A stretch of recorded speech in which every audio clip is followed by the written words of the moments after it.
Kung hindi. Paano kung pera lang din, pera mo ang habol? Ganda ng motor mo, habulin ng mga babae yan. Siyempre. Hindi naman siguro. Hindi naman sa motor. Tapos yung motor mo dito, wag kang mag-alala, alagaan at alagaan ko yan. Pangako ko sa'yo. Pangako ko sa'yo yan. Then, mabayaran natin si ate kung gusto mo na akong tanggalin sa puso at isip mo. Okay naman. Kasi, mahal, nagkamali ka na mahal eh. Ako wala akong ginawang masama sa'yo eh. Wala akong ginawang masama sa'yo. Wala akong ginawang masama sa'yo. So, ganun na lang ang gagawin ko dito. Maghanap ako dito ng yero.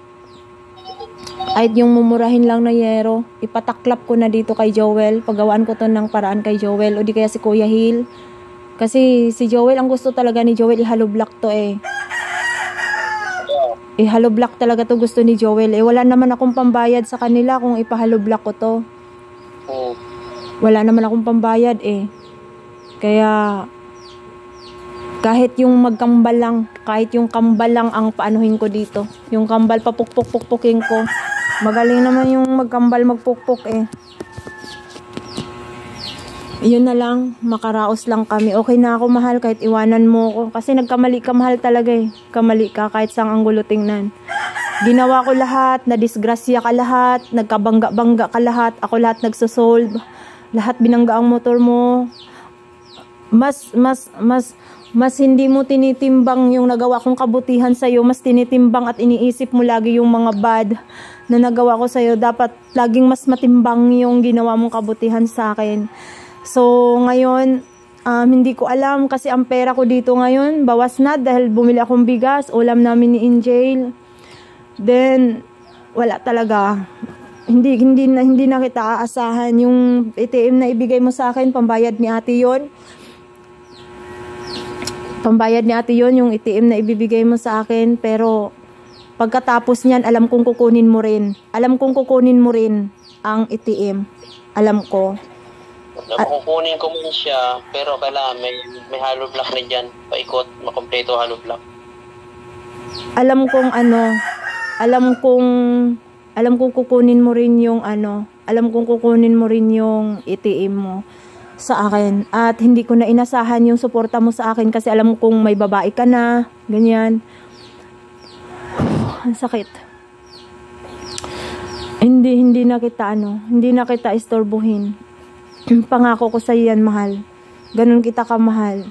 Pangako ko sa iyo yan. Hindi na kita iistorbohin. Pangako.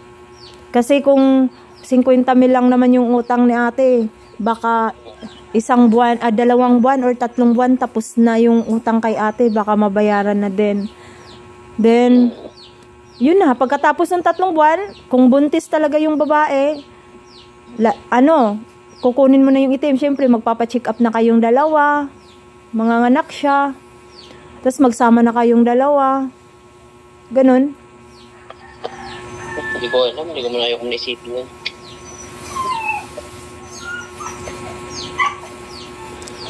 Kaya,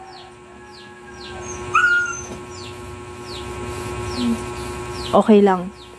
Tulungan mo lang kung makabayad kay Ate Paring.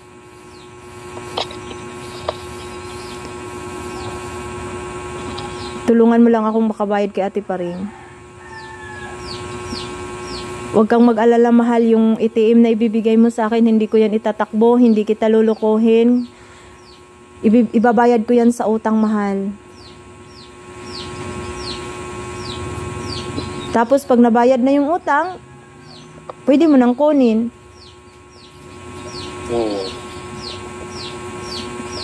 Pwede mo nang kunin. Magkita tayo sa lugar kung saan mo pwedeng kunin yung ATM. Huwag ka nang bumaba dito. Okay.